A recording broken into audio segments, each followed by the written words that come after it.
바라보아야 할 믿음의 대상이라는 그런 제목으로 말씀을 전합니다. 제가 늘 자주 강조합니다마는 믿음이라는 것은 봄이다, 봄. 내가 무엇을 보는가. 그래서 이 비전이라는 그런 말도 대단히 중요합니다. 이 비전도 믿음을 가진 사람이 이런 비전을 가지게 됩니다.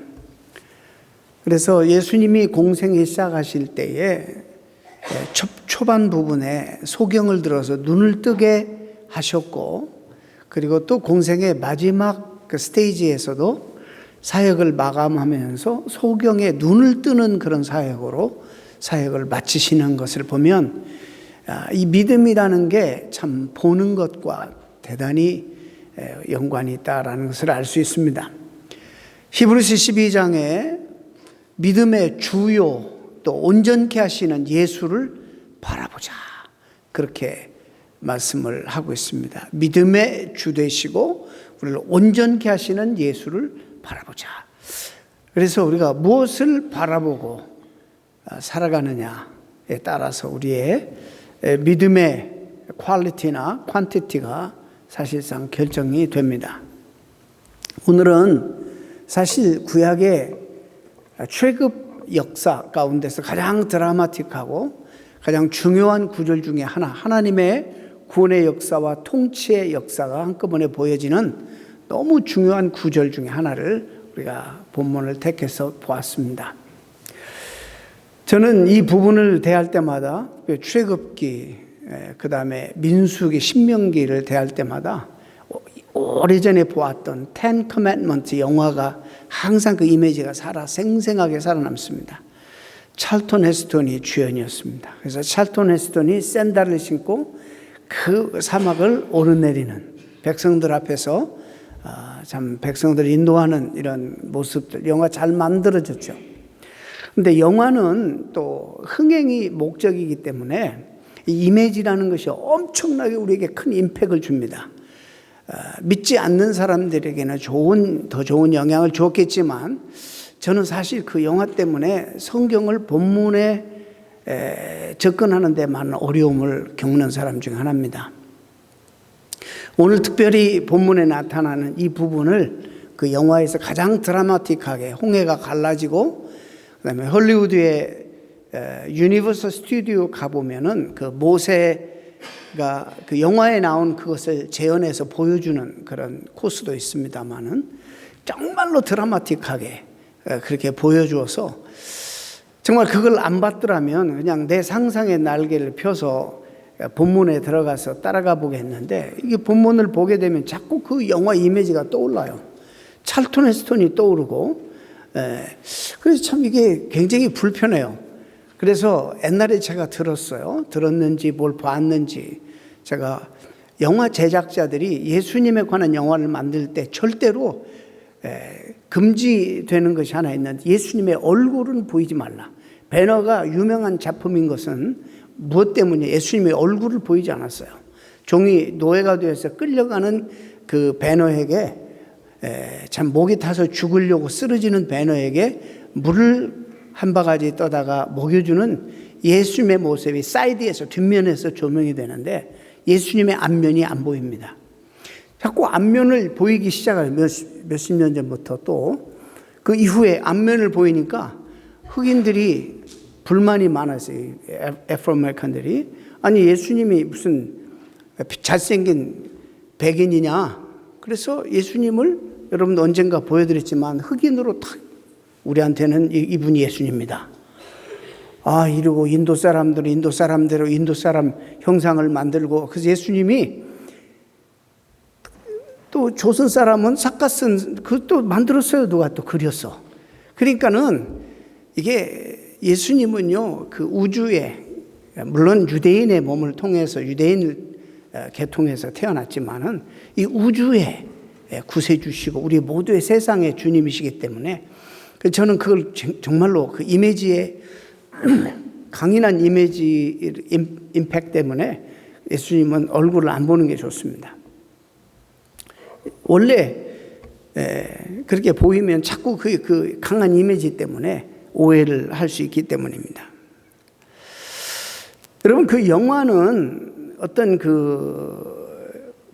한계가 있습니다.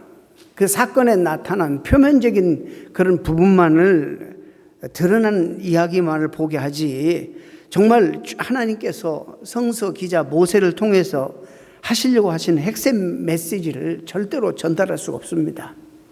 그는 모두에게 맡겨야 돼요. 성령이 우리 각인에게 이것을 위대한 스승이 되셔서 해석하게 만들어야지, 이 영화 제작자들은 표면적인 것밖에 그렇게 표현할 수가 없습니다.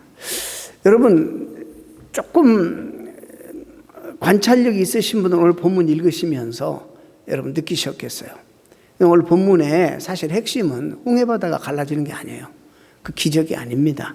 물론 그것이 중요한 드라마틱한 사건이지만은, 사실 본문을 오늘 읽은 그 부분만을 보게 되면은 이스라엘 백성들이 구원받았다라는 사건보다 애굽 사람들이 심판받은 내용들이 훨씬 더 많이 나와요. 오늘 본문에 그렇게 나와 있습니다. 근데 우리는 이미 이 사건이 너무나도 그 드라마틱한 사건이기 때문에, 이런 기적이 세상에 정말 전무후무한 기적이 아닙니까? 이런 기적 때문에 오히려 이 기적을 일으키신 그 주님을 못 보게 하는 거예요. 그 하나님을 못 보게 하는 거예요. 우리 동양적으로 표현하면 손가락으로 저 큰 달이 있어요. 달을 가리키는데 이 손가락만 보이지 달은 안 보이는 거예요. 우리가 봐야 될 것은 손가락이 아니라 이 손가락에 지적하고 가리키는 그 달을 봐야지. 그게 진짜 우리가 봐야 될, 우리가 믿음의 대상이에요. 여러분, 오늘 본문은 우리에게 홍해가 갈라지는 이 사건이 주제가 아닙니다. 이 기적이 아닙니다. 그리고 오늘 본문에 쓰임받았던 모세도 오늘 본문의 주제가 아닙니다. 모세도 하나님에게 그냥 단순히 이 일을 위하여 도구로 한 시대에 쓰임받은 사람에 불과해요. 그래서 우리가 봐야 될 대상은, 이게 참 답답해요. 손은 보이는데 손이 가리키는 건 잘 안 보이거든요. 근데 우리 신앙의 궁극적인 목표는 자꾸 노력해서 손가락만 보지 말고 이 손가락에 가리키는 그 대상을 보려고 애쓰고 노력하는 깊은 묵상이 우리 가운데 있어야 되는 것입니다. 사람도 마찬가지예요. 모세가 40년 출생의 비밀을 다 아시니까 생략합니다. 바로의 궁중에서 자랐다가 사건을 저지러 살인사건 때문에 위협을 느끼고 도망가서 미디안 광야에서 40년간 양을 치면서 하나님을 훈련받습니다. 그 나이 80 되었을 때 호렙산에서 가시는 불꽃 가시떨기에서 하나님이 그를 부르시잖아요. 그래서 사명을 주십니다. 거기 보면 밀당이 많이 있어요. 못 가겠다, 말을 못 한다. 근데 뭐라고, 나를 보내신 분이 누구냐고 물으면 뭐라고 합니까? 막 그러다가 결국에 하나님께 설득당해서 결국에 이 사명을 깨닫고 애굽으로 갑니다. 애굽으로 가서 그 당시에 태양신의 아들이라고 일컬고 경배의 대상이었던 많은 그 이집트 문화권에서 바로왕 앞에 서서 맞짱 뜹니다. 그래서 결국에 하나님 뜻을 전하고 이 백성들을 이제 70여 명, 75, 6명이 들어갔는데 430년 이후에 어마어마한 큰 민족을 이룬 이 이스라엘 백성들을 데리고 출애굽합니다. 근데 출애굽했는데 와서 제일 먼저 부딪힌 난관이 오늘 본문이에요. 이 홍해바다가 앞에 놓여 있습니다. 큰일 났습니다. 보니 뒤에서 소리가 나는데 애굽의 병거들이 참 정예 군사들이 이를 추적합니다. 추격해서 이들을 이제 붙잡히는 거 시간 문제입니다. 그래서 이제 이들이 다 죽게 된 상황입니다. 앞에 홍해바다가 있고 뒤는 애굽의 군대가 추격하고, 이런 상황이 지금 오늘 본문에 전개되는 상황입니다. 오늘 본문은 하나님의 구원의 역사도 있지만 하나님이 또 심판하시는, 그래서 구원도 하시고 심판도 하시는 하나님에 대해서 오늘 성경이 강조하고 있습니다. 여러분, 성경을 보실 때에 우리가 노력해야 될 것이 이 성경에 나타나는 하나님이 어떤 분인가를 늘 먼저 보셔야 되는 거예요. 내가 성경을 통해서 무슨 내 삶에 도움이나 받고 내 지금 현 상황 속에서 위로나 받을까? 그것도 신앙생활의 중요한 부분이죠. 그러나 이 상황 속에서도 여기에 나타나신 하나님, 이 하나님이 이 상황을 어떻게 다스리고 통치하시길 원하시고 나에게 말씀하시는 바가 무엇인가를 볼 수 있는 그런 훈련들이 우리에게 돼야 됩니다.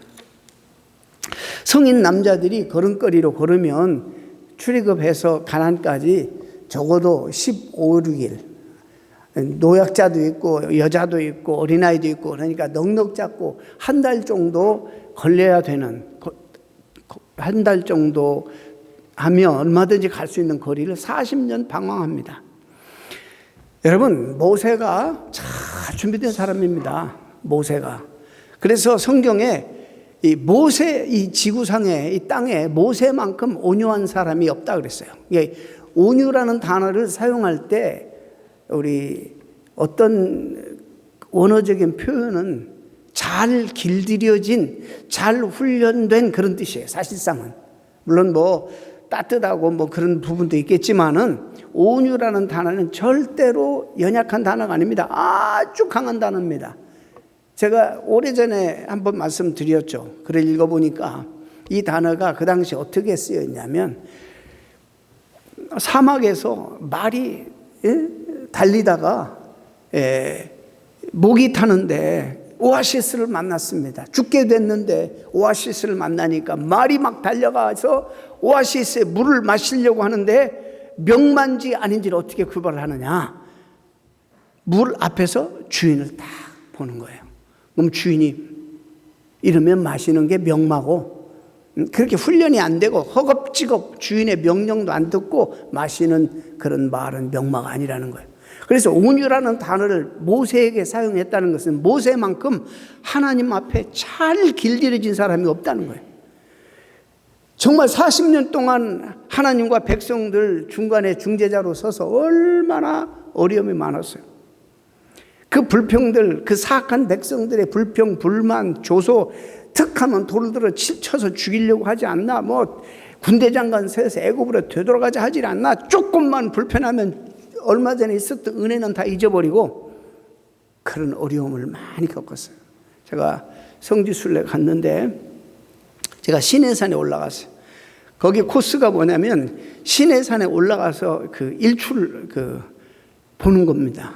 낙타를 타고도 올라가고 해서 일찍 도착했는데 다 해가 뜨기 전에 좀 기다리는데 갑자기 저는 그 모세, 제가 또 목회자고 성도들을 이끄는 목회자 입장에서 이 모세의 삶과 이 시내산에서 하나님을 만났던 모세가 갑자기 떠오르면서 제 자신과 아이덴티파이가 되는 거예요. 제가 바위 뒤에 숨어서 얼마나 통곡하며 울었는지 몰라요. 그 모세의 심정이 이해가 돼서 저는 뭐 모세처럼 힘들고 성도들이 어렵게 하고 그런 건 아니지만은 그 모세가 그렇게 가슴이 와닿고 얼마나 힘들었을까. 한 포기 풀도 없는 이런 광야, 시내 광야를 건너면서 이야, 참 이런 열악한 환경 속에서 백성들의 생명을 물론 하나님이 책임지시지만 그 중간에서 하나님이 신실하심을 보여야 되고 이들의 생존을 책임져야 되는 모세 입장에서 정말 입이 얼마나 힘들고 입이 말랐을까 그런 생각을 하니까 너무나도 동정이 되었습니다. 근데 모세가 지난 40년 동안 또 견뎌온 그 수고, 헌신 조금이라도 인정한다면 당연히 요단강을 건너야 되잖아요. 그 사람이. 우리가 흔히 알고 있는 신앙적인 공식, 간증 공식 있잖아요. 잘 믿었고 이렇게 순종했으니까 그 마지막 강만 건너면 되는데 아니 요단강을 못 건넜어요. 그 보여주시기만 하시고 느보산에 불러서 외롭게 홀로 하나님이 그 생명을 거두가셨어요. 어느 누구도 와서 애도한 적이 없습니다. 이야, 이게 참 우리가 아는 공식대로 대입하면 이거 안 되잖아요. 말이 안 되잖아요. 이 모세야말로 민족의 영웅 아닙니까? 이스라엘이라는 나라 한 민족을 역사에 올려놓은 이 불세출의 영웅입니다.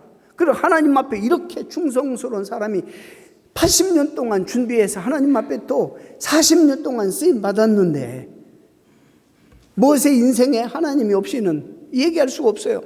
이스라엘 백성들과 함께한 삶을 제외한다면 얘기가 안 되는 사람이에요. 그런데 그렇게 수고하고 애쓴 사람이 공식대로 말하면 누구보다도 제일 먼저 가나안 땅에 가야죠.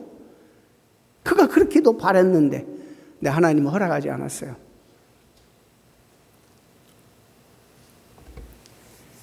민수기에 따르면 모세는 하나님 명령에 순종하지 않았기 때문에 약속의 땅으로 들어가지 못했다고 폭로해요. 순종하지 못한 게 뭐예요? 반석에서 물을 치는데 그래서 좀 혈기냈어요. 빨리 안 나오니까 한번 더 쳤나요? 혈기냈어요. 하나님의 거룩하심을 드러내지 않았다.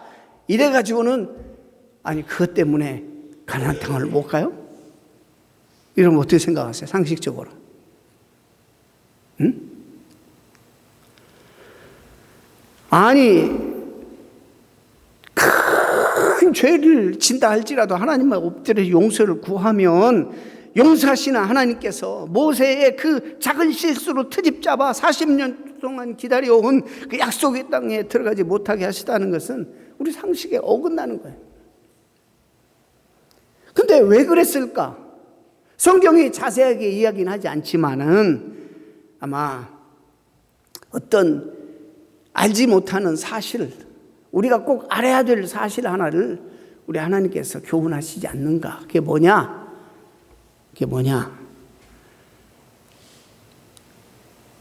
그가 하나님이 아니에요.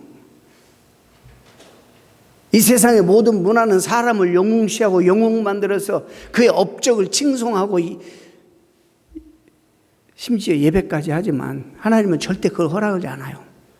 이미 하나님께서 계명을 통해 이스라엘 백성들에게 그런 역사의식, 그런 교훈을 주셔가지고 여러분 이 위대한 사람이 느보산에서 죽었는데요. 무덤도 알려지지 않아. 참 기가 막힌 일이에요. 무덤도 없어. 찾아볼 수가 없어요. 우리 거기 갔는데 이 근방에 어디에서 묻혔을 것이다. 무덤도 없어요.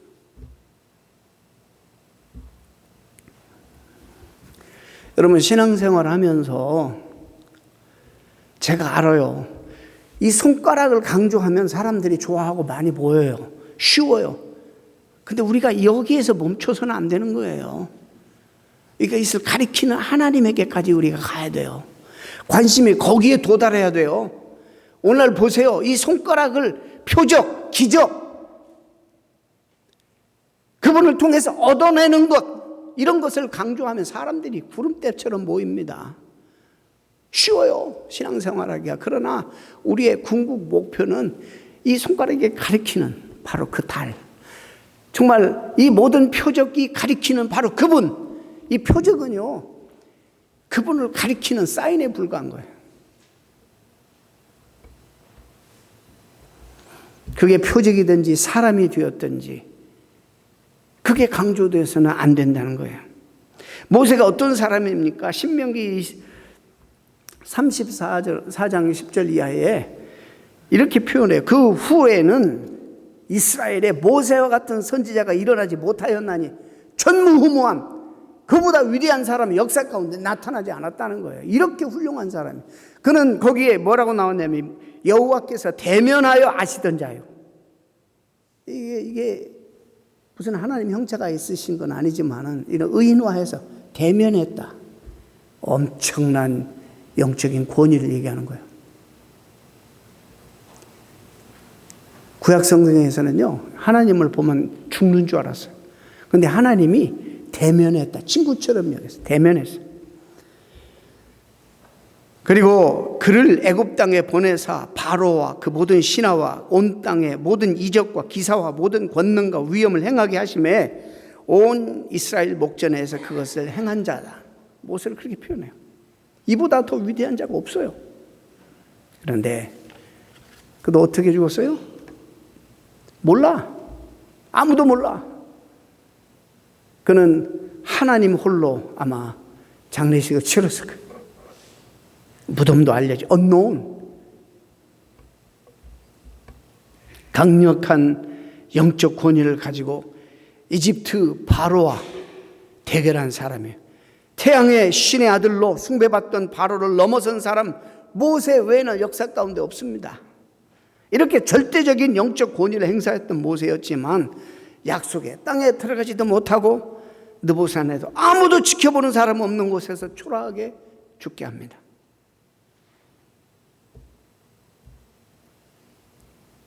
여러분, 성경은 직접적으로 말하진 않지만은 하나님의 가르침으로부터 우리가 알 수 있는 것이에요. 인간의 무덤이라 할지라도 성역화 않겠다는 하나님의 생각, 그리고 이스라엘 백성들의 역사적 판단입니다. 그래서 성서에서는 결코 영웅사관을 발견할 수 없습니다. 어떤 불세출의 영웅도 경배, 워십의 대상이 될 수 없습니다. 하나님 이외에는 우리 모두가 다 죄로 말미암아 동일하게 죽어야 되는 죄인들에 불과합니다. 세상에서는 영웅적인 사람들을 영웅으로 만들어서 얼마나 추대하고 그렇습니까? 동상도 만들어 세우고, 툭하면 요즘은 동상 세워요.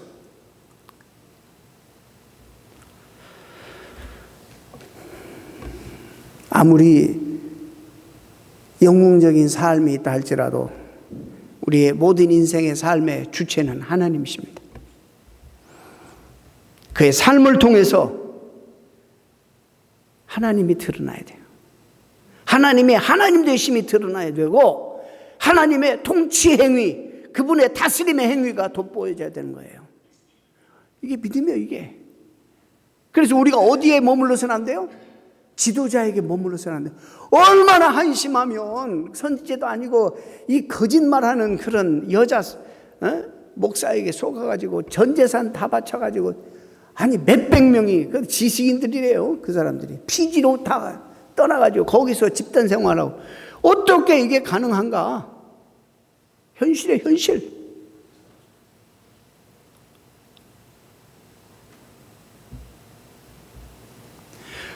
왜 어떻게 잘 카리스마 있는 지도자를 할지라도 왜 우리의 관심이 지도자에게 머물러 있고, 왜 그런 기적에 머물러 있고, 그런 표적에, 저는 그 표적이나 기적을 여러분 부인하지 않아요. 근데 이제 문제는 다른 종교에도 이런 것들이 있다는 사실 때문에 여러분들 좀 알았으면 좋겠고, 우리의 관심은 여기 서 있는 목회자도 아니고 어느 누구도 아니고 사람도 단지 한순간에 한 시대에 쓰임받을 뿐이에요. 도구로 우리를 통해서 하나님이 드러나야 돼. 하나님이. 우리의 관심이 손가락이 아니라 이 손가락에 가리키는 그 하나님, 이것이 우리 신앙생활의 목표예요. 거기까지 가야 되는 거예요.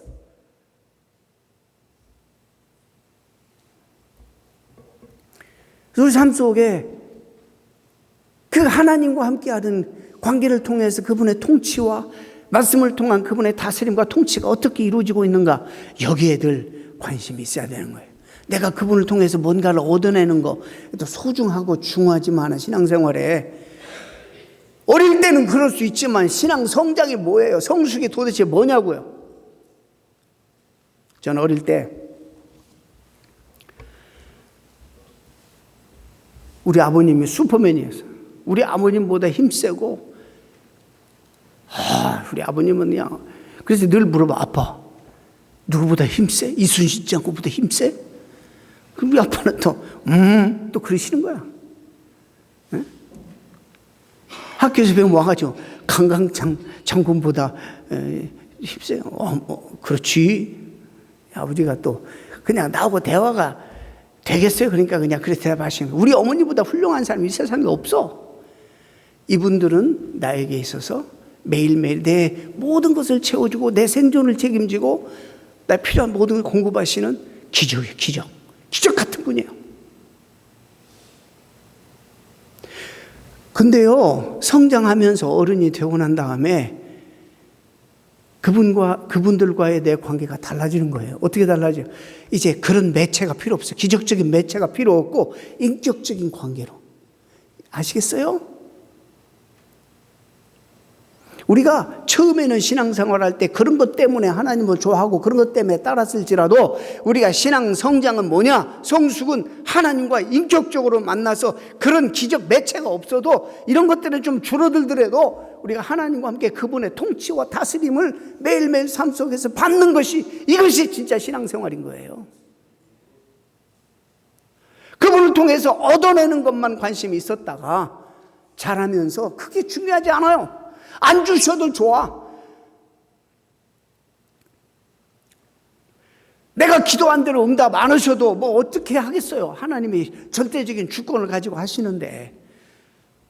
그래도 조금 섭섭했다가 그래도 하나님과의 관계 때문에 하나님이 나를 사랑하시는데 나를 오죽 알아서 하시겠는가.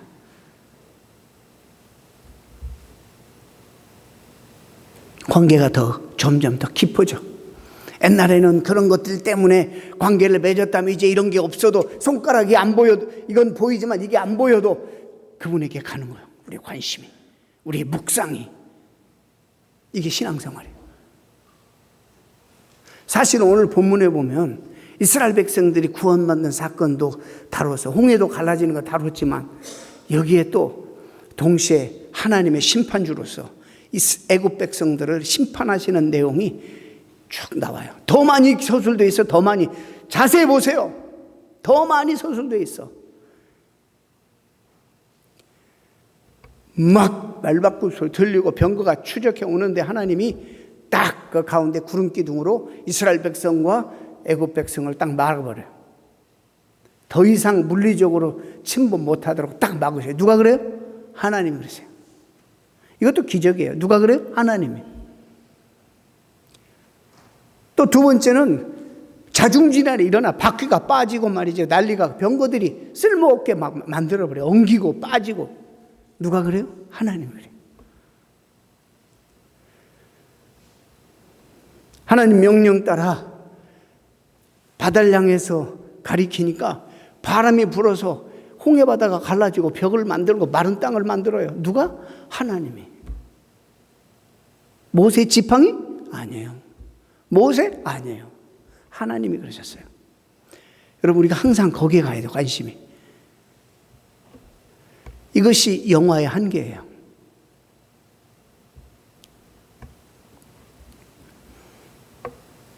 이 모든 일이 하나님이 다스리고 자연과 사람과 역사를 통치하고 다스리고 하나님이 하시는 거예요. 구원할 자를 구원하시고 심판할 자를 심판하시는. 누가? 하나님이.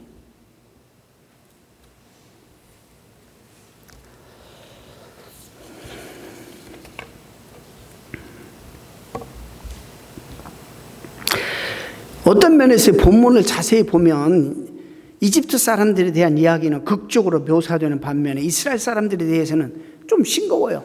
하나님이 홍해를 가르게 하시니 그냥 건넜다. 구원받았다. 극렬하게 모세를 향해서 반대하고 심한 말을 하던 사람들이 이 사건을 통해서 사실 아마도 두려웠을 거예요. 하나님이 또 뭐라고 그러시냐면 하나님 믿지 않는 제 애굽 사람들도 내가 하나님 줄 알게 될 것이다. 이렇게 말씀하세요.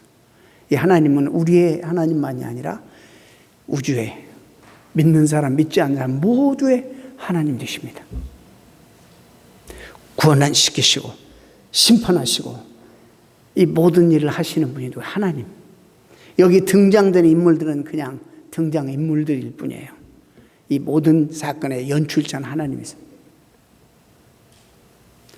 근데 우리는 보이는 거에만 초점을 맞춰. 모세의 위대함. 모세의 지팡이가 무슨 능력이 있는 것처럼.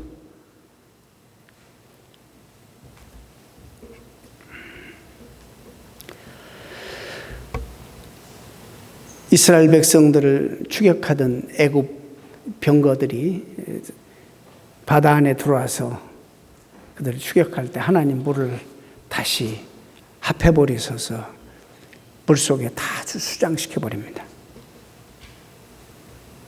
이런 하나님의 행위 앞에서 사람들이 무슨 말을 할 수 있겠어요?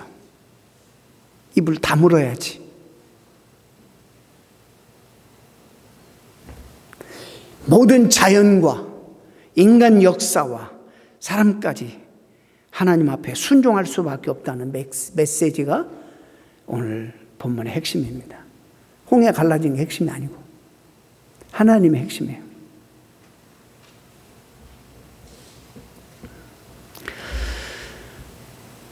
다시 말씀드립니다. 신앙생활 하면서 눈에 보이는 손가락에만 머물지 말고 이 모든 것들이 가리키는 바 바로 그 하나님에게까지 우리의 관심과 우리의 묵상이 발전돼야 돼요. 이것이 건강한 신앙이고 이것이 바로 신앙생활의 본질이에요. 말씀드렸죠? 이게 보이는 거 막 일으키고 고쳐주고 부자 되고 거기에 사실도 많지만 사기도 좀 있겠죠? 여러분 이런 거에 여러분 신앙의 초점을 딱 두면 사람들은 무수히 많이 모일 거예요. 그러나 여러분 이 허상성을 아십니까? 여기에 만약에 하나님이 없다면 하나님이 하신 일인데 우리의 시선과 관심이 여기에만 머물러 있다면 이것 통해서만 하나님과 이 매체를 통해서만 관계를 가진다면 얼마나 우리 신앙이 우리의 믿음이 허탈하고 허무해요. 우리의 관심은 그분에게 어떤 때는 내가 원하는 대로 기도를 안 들어주셔도 나는 주님이 좋을 수밖에 없어요. 주 예수 나의 당신이요 그런 찬양이잖아요.